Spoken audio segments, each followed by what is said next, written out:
Hi everybody, I'm Vicki Gould, health coach and master herbalist. Today I'm going to show you how to make SPF lip balm. It's actually very simple. The hardest part is probably pouring them into the little containers.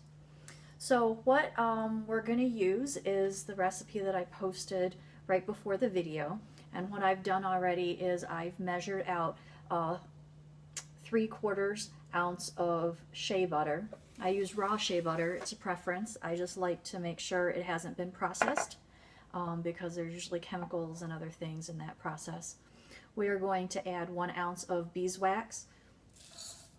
I like to use the pellets because when you get the chunks, it takes a bit longer for the beeswax to melt. I'm going to add 1/2 ounce of cocoa butter. And then we also have 2 ounces of olive oil. This makes the lip balm really silky smooth. Now, some of these oils already have SPF. It's just not something that you can really measure. Then I'm going to also add the 1/2 teaspoon of vitamin E oil.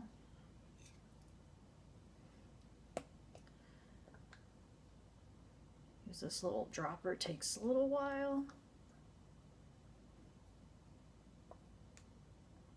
My daughter actually loves this lip balm.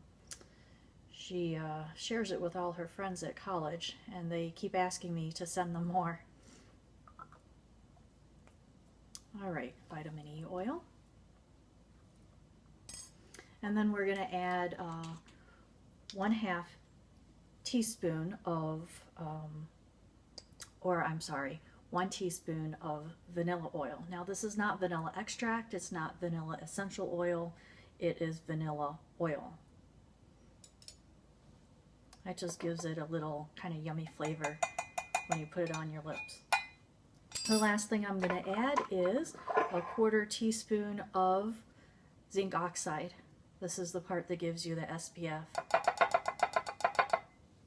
Alright, so now we've got that all mixed together, and I'm going to put it on the burner to melt down. This is what the oil looks like before it's melted. Okay, so this is the whole mixture all melted down. Okay, now that it's all melted down, we're going to attempt to not make a huge mess. This is usually the part where things spill all over the place for me, but that's why I use the pyrex measuring cup that I have that has this kind of a lip on the bottom. And you're going to just slowly pour these into your tubes. But don't pour them all the way to the top, because when they cool down, they're going to end up having a dimple, and then you're going to want to top that off instead. And I'll show you in a minute the little dimple that happens.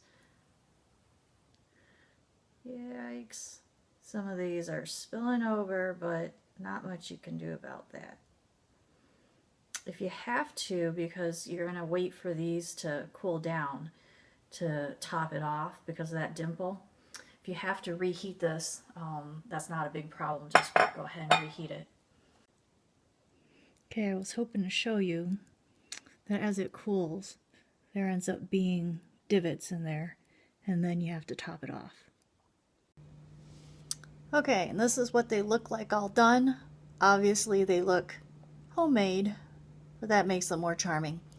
If you want, you can get some little tube containers, and it might not be as difficult to get it all poured in. Alright, well that's it. Hope you enjoyed this video, and please check again with me. I'll be posting more. Thank you.